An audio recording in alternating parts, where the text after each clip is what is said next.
14 साल का वनवास हुआ था भगवान श्री राम को। हमें तो सिर्फ 21 दिन रहने हैं, वो भी अपने घरों में। नमस्कार साथियों, मैं अमित गुप्ता आप सभी का एक बार फिर से स्वागत करता हूं अपने यूट्यूब चैनल में। और आज हम बात करेंगे कोविड-19 के ऊपर। तो चलिए आज का वीडियो हम स्टार्ट करते हैं। वीडियो स्टार्ट करने से पहले हमारे समाज में कुछ ऐसे भी लोग हैं जो कि सरकार के नियमों का पालन नहीं कर रहे हैं और बिना किसी बहुत इंपॉर्टेंट वजह के कारण भी घर से बाहर निकल जा रहे हैं। उनको बार बार सरकार समझा रही है कि आप बाहर ना निकले, फिर भी कुछ लोग हैं ऐसे जो बाहर निकल रहे हैं। तो उनके लिए एक यहाँ पे श्लोक है रामायण में जो लिखा गया है, मैं वो पढ़ रहा हूँ आपके लिए। मैं अपनी दिशि किन निहोरो, तिन निज और न आवन भोरा, बायस पल यही अति अनुरागा, हो ही निरामिस कबहू की कागा। ये श्लोक उन लोगों को समर्पित है जो हमेशा घर से बाहर घूम रहे हैं बिना किसी इम्पोर्टेंट महत्वपूर्ण वजह के कारण। तो मैं आपको इस श्लोक का हिंदी मीनिंग भी बताने जा रहा हूं। तो चलिए उस हिंदी मीनिंग को देखते हैं कि इसका मतलब क्या हुआ।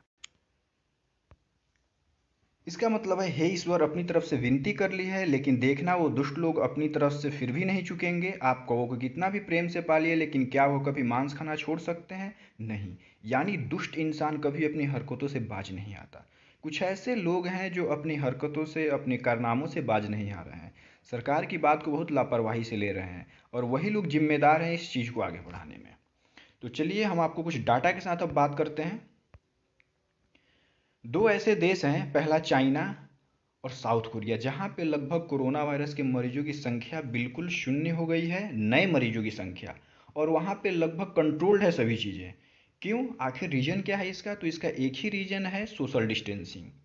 उन्होंने सोशल डिस्टेंसिंग को इतने अच्छे तरीके से पालन किया कि वहाँ पे मरीजों की संख्या दिन प्रतिदिन घटती गई। आज एक लगभग सामान्य जीवन वहाँ पे होने जा रहा है। तो आप लोग इस चीज़ को बहुत ध्यान से देखें और समझें कि चाइना और साउथ कोरिया ने ऐसा क्या किया कि वहाँ पे कोरोना मरीजों की संख्या दिन पर दिन घटती चली गई और आज लगभग सामान्य जीवन वो जीने के राह पे आ गए हैं। कभी भी इंडिया में ऐसा नहीं हुआ कि मेट्रो, एयरपोर्ट, रेलवे, ये सारी चीज़ें बंद हुई। तो आप इस कंडीशन से, इस स्थिति से इसकी गंभीरता को समझ सकते हैं कि ये हमारे लिए कितनी बड़ी चुनौती है और कितनी बड़ी समस्या है। इसमें सिर्फ हम ही लोग काम आ सकते हैं कि अपने घर से बाहर ना निकले और घर पे ही रहें और इसको फैलने से रोके, इसके चेन को ब्रेक करें हम। इटली की अगर बात करें तो इटली में 86,000 केसेज हैं, 9,000 लोग मरे हैं और 10,000 लोग लगभग रिकवर्ड हुए हैं। अगर डेट वाइज बात करें तो 14 मार्च को यहाँ पे 21,000 केसेज थे और 27 मार्च को 86,000। तो आप ये देख सकते हैं कि कितनी तेज़ी से मरीजों की संख्या बढ़ रही है, मतलब ये कितनी तेज़ी से फैल रहा है बीमारी। अगर हम इंडिया की बात करें तो इंडिया में 902 केसेज, 20 डेथ और 83 रिकवर्ड। अगर हम डेट वाइज बात करें तो 14 तारीख को अपने पास सिर्फ 100 मरीज थे और 27 मार्च को 887। अब देखिए ये पिछले 10-15 दिनों में मरीजों की संख्या कितनी रफ्तार, कितनी तेज़ी से बढ़ा है। अगर हम 10-15 दिन और नहीं समझे, अपने आप को नहीं बचा कर रखे, घर से बाहर अगर निकलते गए ऐसे ही, तो ये संख्या 40,000, 50 और 1 लाख तक भी पहुंच सकती है। तो कृपया आप और हम ही बचा सकते हैं देश को। तो कृपया इस वीडियो को ध्यान से देखें और सोशल डिस्टेंसिंग मेंटेन करें। अगर हम इंडिया में बात करें डेट वाइज कैसे ये मरीजों की संख्या बढ़ती गई, तो आपको समझाने के लिए मैं बता रहा हूँ। सबसे पहले 15 फरवरी को 23 मरीज थे सिर्फ। 15 मार्च को, एक महीने बाद, 114। उसके बाद 20 मार्च को 249, 25 मार्च को 657 और 28 मार्च को 906। देखिए 23 से 114, उसके बाद 249, उसके बाद 657, उसके बाद 906। ये संख्या कैसे बढ़ती जा रही है? मीन्स आने वाले 5-10 दिनों में अगर हम नहीं सुधरे, सोशल डिस्टेंसिंग नहीं मेंटेन किए, तो हमारा भी हाल इटली के जैसा हो जाएगा। और इटली नंबर 2 में आता है मेडिकल फैसिलिटी में, तब वहाँ पे ऐसी स्थिति है। इंडिया तो टॉप 100 में भी नहीं है।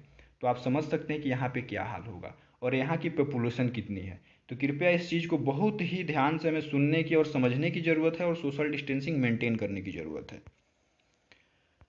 इसलिए एक ही ऑप्शन है इसका, प्लीज़ ब्रेक द चेन। जो चेन चलता आ रहा है ना कि हम एक दूसरे से मिल रहे हैं, जुल रहे हैं, तो ये फैलता है, ये मिलने से ही फैलता है। जब तक हम किसी एक दूसरे मरीज से मिलेंगे नहीं, तब तक वो फैलेगा नहीं। नीचे वाला इमेज वही दिखा रहा है कि देखिए एक बंदा बीच से अगर वो निकल जाएगा तो ब्रेक वहीं पे टूट जाएगा।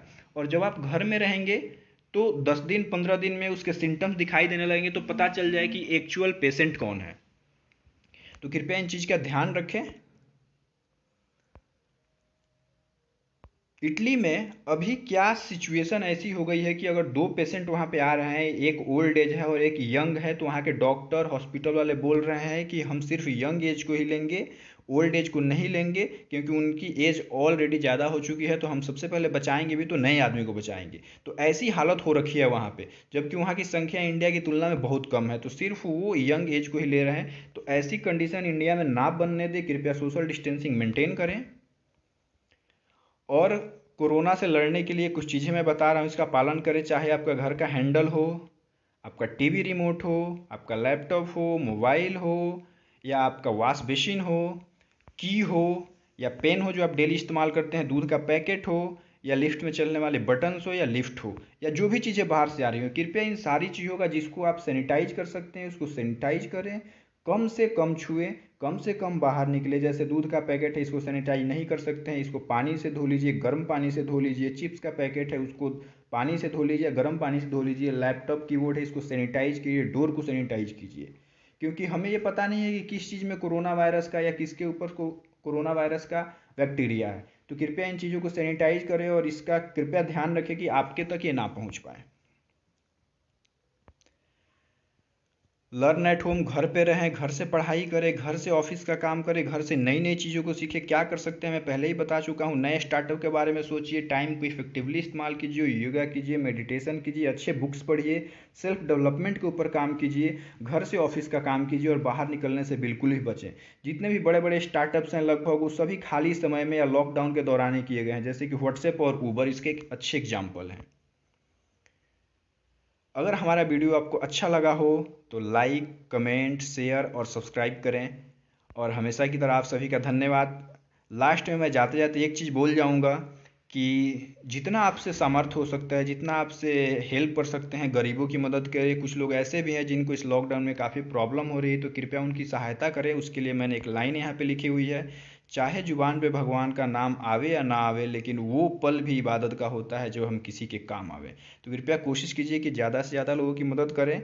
एक मैं आपको वीडियो दिखाने जा रहा हूँ अभी, जिस वीडियो को देख के आपको काफ़ी अच्छा लगेगा। है तो खैर वो मूवी का एडिटेड वीडियो, लेकिन इस सिनारियो में काफ़ी वो शूट कर रहा है। तो चलिए उस वीडियो को हम देखते हैं। कि आज बड़ी साथ अंदर रहूंगा। यह वीडियो आपको कैसा लगा कमेंट बॉक्स में जरूर बताएं और हमेशा की तरह वीडियो देखने के लिए आप सभी का हाथ जोड़ के धन्यवाद।